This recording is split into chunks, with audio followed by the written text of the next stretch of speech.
Hello, everyone. My name is Padmini Nidamolu, and I'm the co-founder of Lean and Agile for Women. And we have four pillars in Lean and Agile, as most of you probably know, the spirals, the Lean Agile 100, the LIA Next Gen, bringing in the next generation of women, into the growth mindset, and conference and organizational partnerships. And this video is part of Lean and Agile 100, also known as LIA100. And this is an initiative we started to celebrate the journeys of 100 inspiring, influential, and great women thought leaders in Lean and Agile spaces. In this session, I'm very excited to introduce you all to a mentor, a writer, a national speaker on the topics of Lean and Agile. And those who work with her closely believe she's a passionate storyteller and an inspirational leader. She's currently working in Deloitte as a practice lead in enterprise transformation and alignment. And she's also the founder of their Lean startup at scale, Center of Excellence. She's a technologist and recognized thought leader within the Agile community. Her significant contributions are especially towards increasing diversity and gender parity. As part of a community involvement, she chaired various forums and conference tracks for Agile Alliance, I believe for more than 3 years. She loves to hike, bike, and run, so she's very fit. And we both have a passion for cooking in common. She authored her first book, Becoming an Agile Leader, and she's the author of the upcoming book, Leading Lean, Ensuring Success and Developing a Framework for Leadership. And she also has a white paper coming up on the Deloitte platform called Lean Flow to Enterprise Agility. So she'll have a very busy November with the book and white paper releasing, coming up. And she's also most probably talking in Lean Startup Conference in November. And, that's something to look forward to as well. Please join me in welcoming Jean Dahl. Hey, Jean, how are you? Honey, hi, good. How are you? Good. And thanks for joining LIA100. It's such an honor to host you here. Oh, it's such a great cause. I think you ladies are doing such a wonderful thing for the community. And thank you so much for asking me to participate. I appreciate that. Absolutely. And thanks for joining. All right. So without further ado, we really want to learn a lot from you today. So I'm going to start straight away with the most important question here. What is your view of Lean, and especially around what do Agile practitioners not know about Lean? That's an excellent question and great to lead off because I think it sets the tone for the whole conversation that we'll have today. Lean is a mindset, and Lean came before Agile. And a lot of times when I say that, people look at me like, it did? It's like a very little known fact. And so Lean actually was from Toyota, from the Toyota manufacturing system that started actually in the 50s after the Toyota delegates that came over here to the United States decided that the General Motors processes just weren't going to work for their culture. And they needed something that was better and that was more of a fit for what they wanted to do and what their vision was. And so it all sprung out of the Japanese, of course, and I won't go into an incredible history, but I think what Agilists need to understand is that Lean is more of a mindset, and it's more about, it's not just about work in process and eliminating waste and doing all of those things that Lean talks about as far as quality and so forth. It's about leadership. It's about the two pillars, the respect for people and continuous improvement. And it's about perfection. It's about striving for perfection in everything you do. One of the tie-ins with my book is the fact that, you have to be a fully formed leader. You have to consciously develop those leadership skills, and you have to recognize where your weak points are and where your strong points are, and then balance the two. Agile is more, even though Agile is also a mindset, because that was the original thought around it, it has actually been taken and talked more about from a method perspective. When I say agile to my clients, and when they say they want to go agile, which is usually how they phrase it, we want to go agile. And I come back and I say, I think what you want to do is you want to become agile. And they look at me and they're like, how does that work? Because I want to do Scrum is what it is. And that's not agile. I mean, it's a part of agile, it's a method, and it's a method that follows the agile mindset and the agile principles in the manifesto, but they're missing the point. Because both lean and agile is all about satisfying the customer, having delighted customers, and understanding the mindset and the customer centricity that it takes. I think agilists have lost that to a certain extent. I think the lean community is more focused on that. And I think that's what the agile community needs to look at a little bit stronger and focus a little bit more on the customer to understand that that's really what lean is all about. That's awesome. And you bring up a great point there, Jean. I think the customer centricity is it, and that should be the true North Star. So that leads to my next question. And we all know this is an age of constant change and constant chaos. It's the VUCA world. And, the leaders sometimes are lost. They want to do the right thing. They're intentional about the right thing. But in your mind, what are the foundational criteria that leaders must have or will need in this age and in this VUCA world? I would say there are really 5 major things that a leader who wants to lead in today's age needs to have. First of all, you need to understand how to lead yourself. Every servant leader is a great leader. The people that really want to serve and come from that perspective are usually the best leaders. And if you look throughout history, those leaders are the ones that we say, those are great leaders because they give freely. Then you also have to understand how to lead others. You have to also then take it to the next level and understand how to motivate people and how to empathize and how to understand what drives them to actually get the best out of them.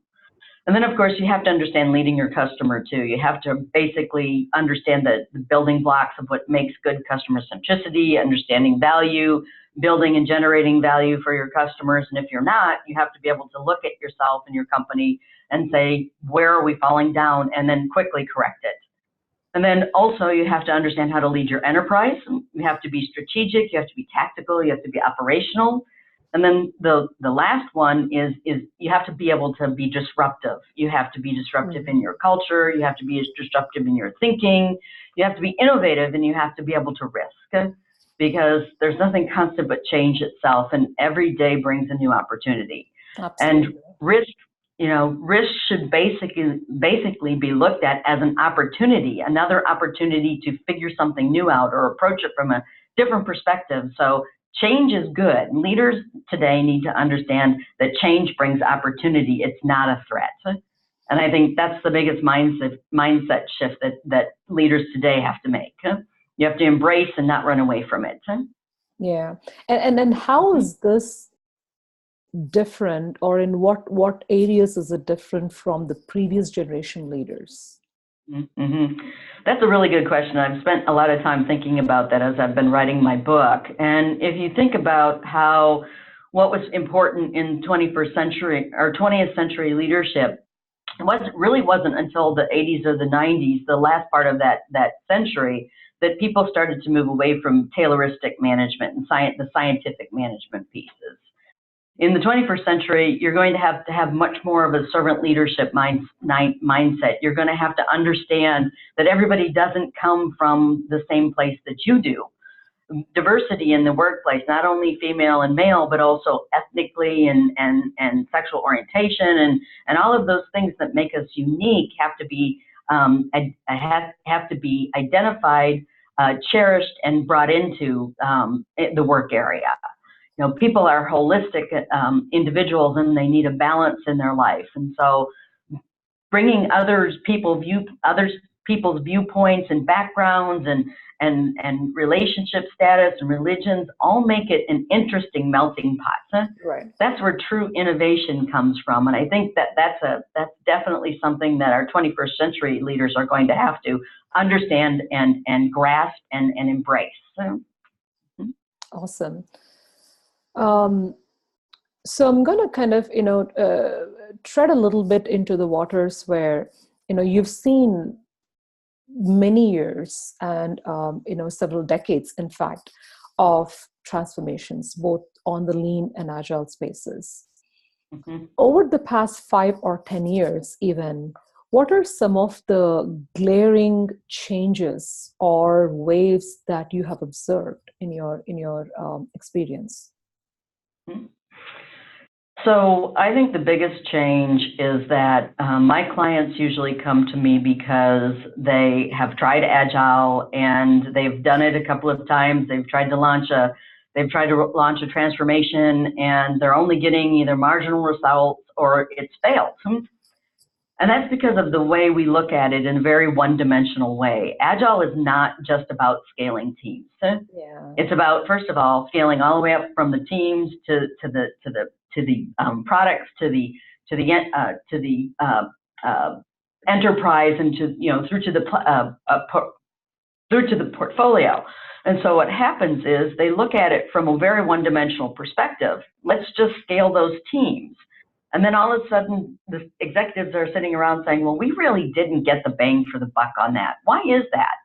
Well, it's because they're not thinking about it from a multidimensional perspective, because you also have the horizontal aspects of the flow of work and the behavioral change that has to happen. Because if you don't address your cultural perspective, those things that make your company unique, and how you're going to actively and participate in changing that culture to match the agility mindset, which is a combination to me of lean and agile to respond to change, you are not going to succeed. And so I always tell my clients that this is a three-dimensional effort, and if you're not going to want to hit on all three of those cylinders, we can get you to a place where you'll be relatively successful, but you'll never get over that hump until you realize it's more than just scaling teams.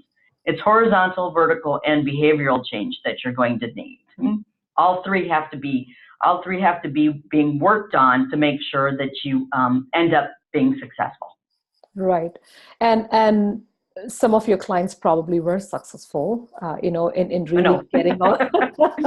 Yes, I'll be honest. They're not all great, white papers and case studies, unfortunately. Yeah, and that's the reality of our lives. But hypothetically, if an organization did come to achieve those three areas that you just mentioned, so it's really being agile, not doing agile, but just being agile culturally and in all dimensions. What are some of the values or elements that will be visible when agile transformation truly happens? What are some of those values? It could be transformation done, or they're on a momentum for continuous improvement.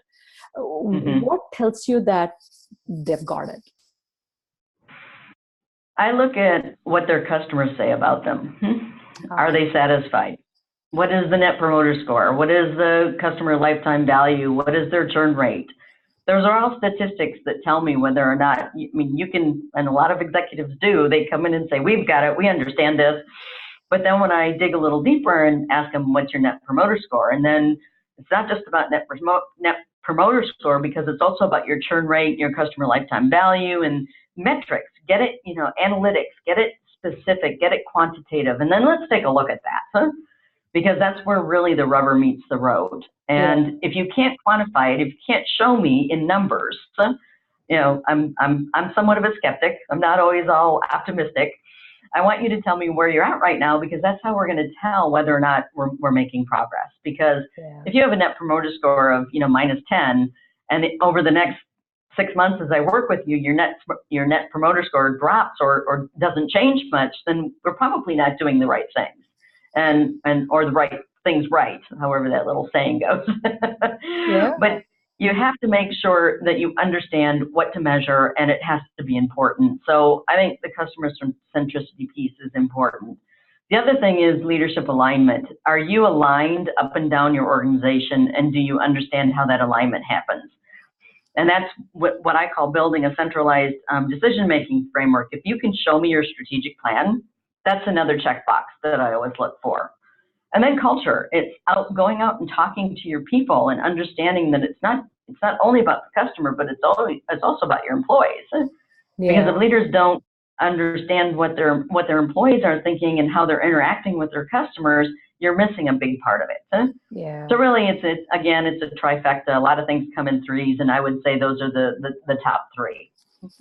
Those are the big three. So yeah, that's great. And you have probably done, several transformations, and you've been with the organizations through their journeys over the past several decades.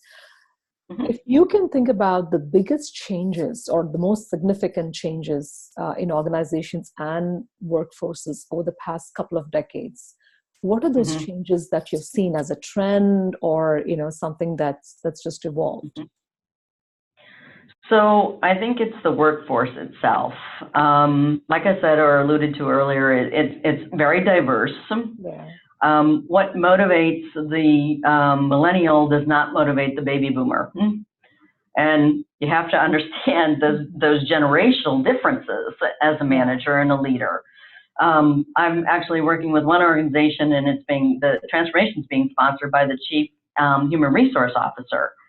And I'm seeing more and more of that, where I'm starting to work more. Of course, I'm focusing with the lean aspects of my career more on the business than I am on IT over the last 10 years.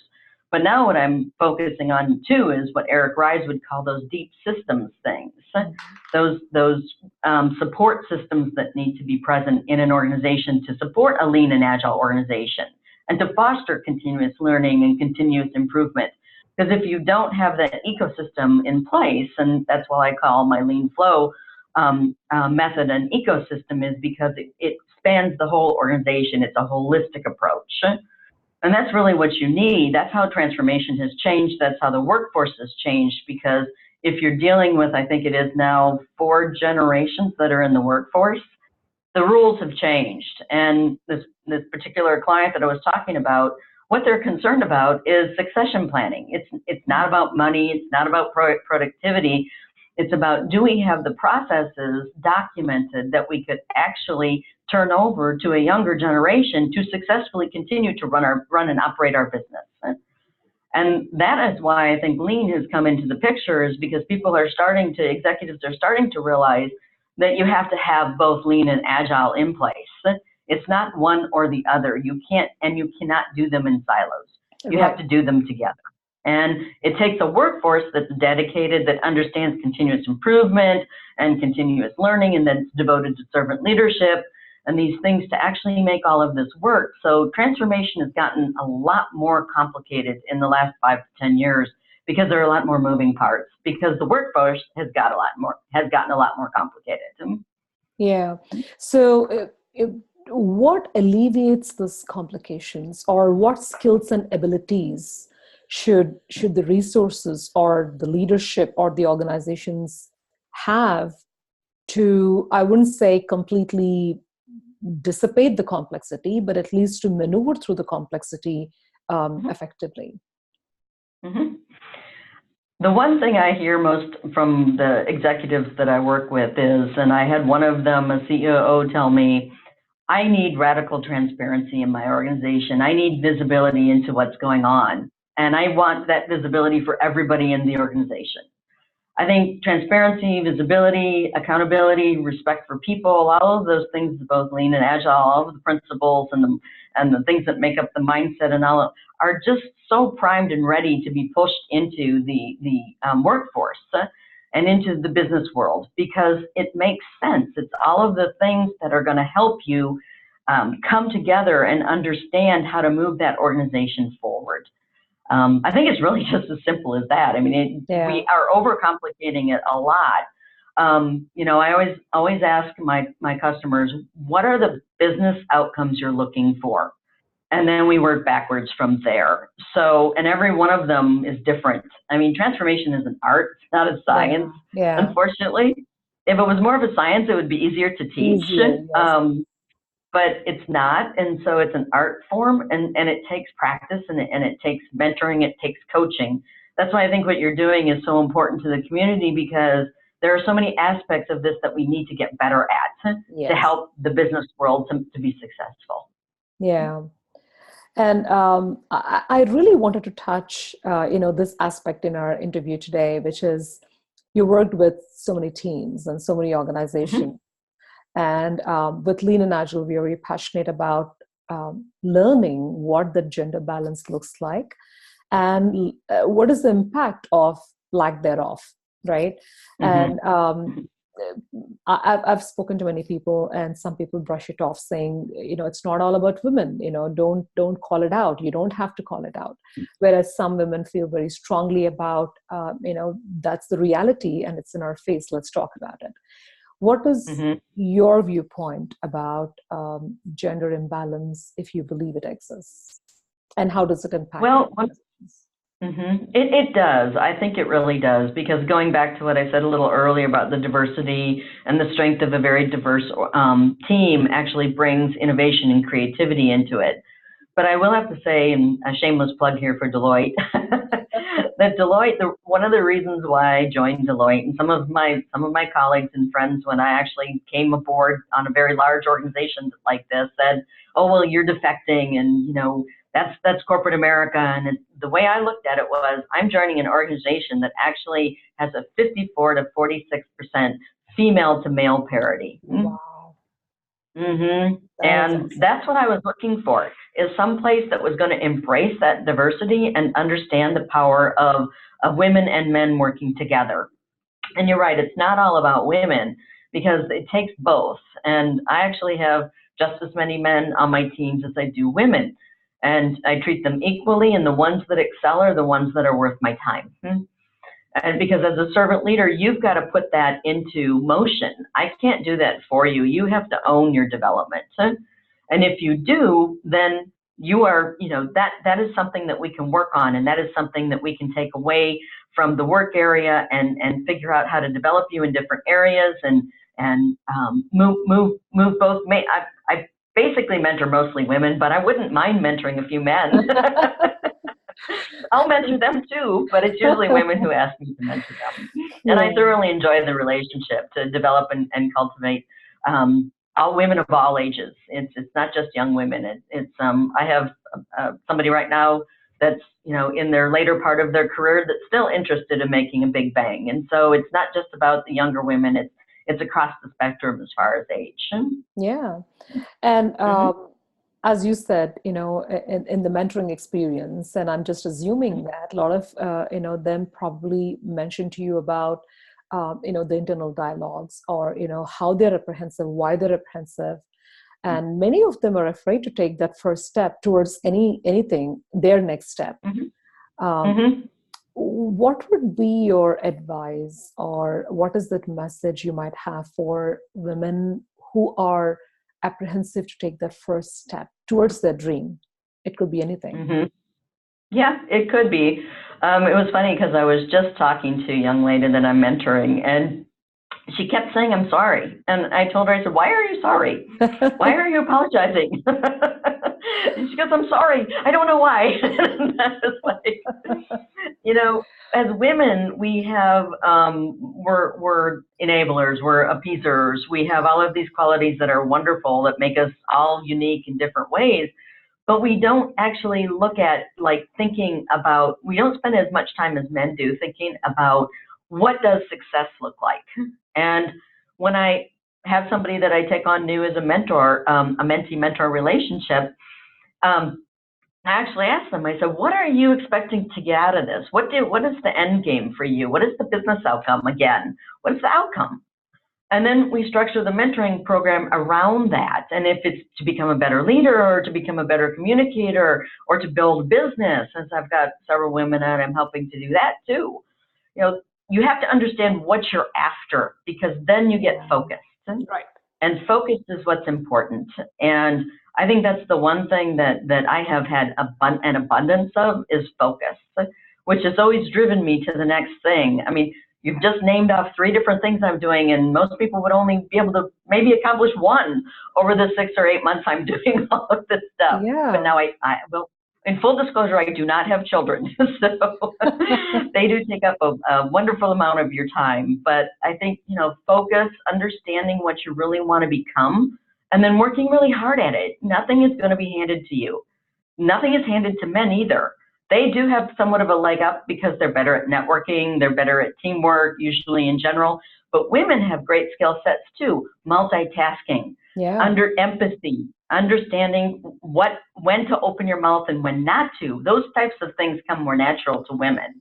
So figure out what your strong suits are, figure out your weaknesses to be developed, and then go find someone to help you, because you cannot do it alone. Everything takes a village.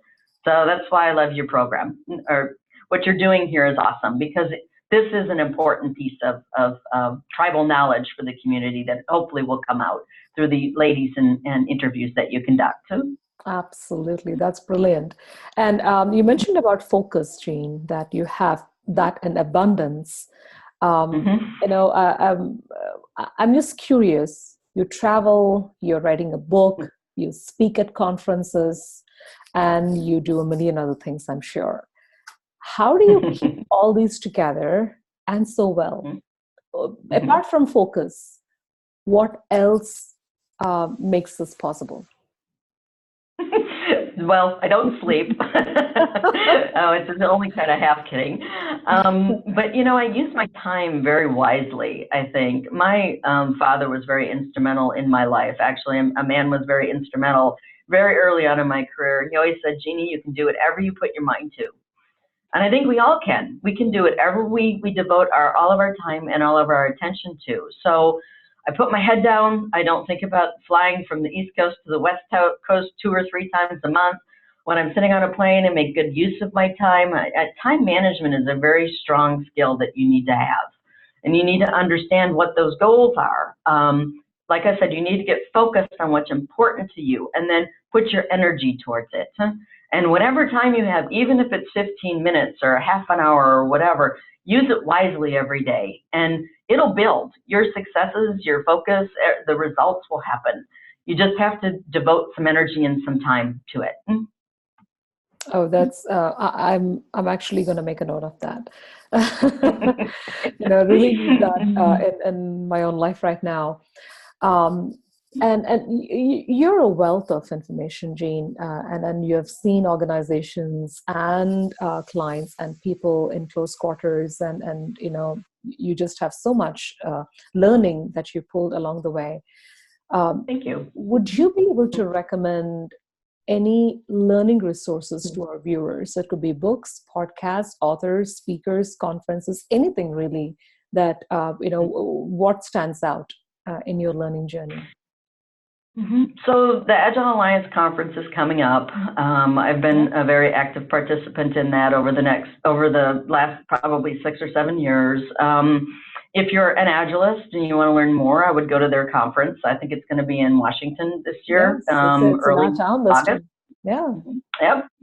The Lean Startup, of course, come see me speak. Hopefully I'll be on the stage. We're still working through the details, but that's early to mid-November in San Francisco. And then it just depends on whether you want to find more out about Lean or if you're working more towards understanding Agile. Because there are a lot of great conferences out there. There's the Service Design Conference that's coming up. There's the Lean Summit that I think just happened. And then also there's always South by Southwest that happens every year, and that's a really great place. I haven't been able to go the last couple of years, but going there is so energizing with all of the young people and the innovators and the great topics and the speakers and all of that. So, that's usually in March every year, so that just happened. So I would strongly suggest at least once in your life going to South by Southwest in Austin, Texas. It's an awesome experience.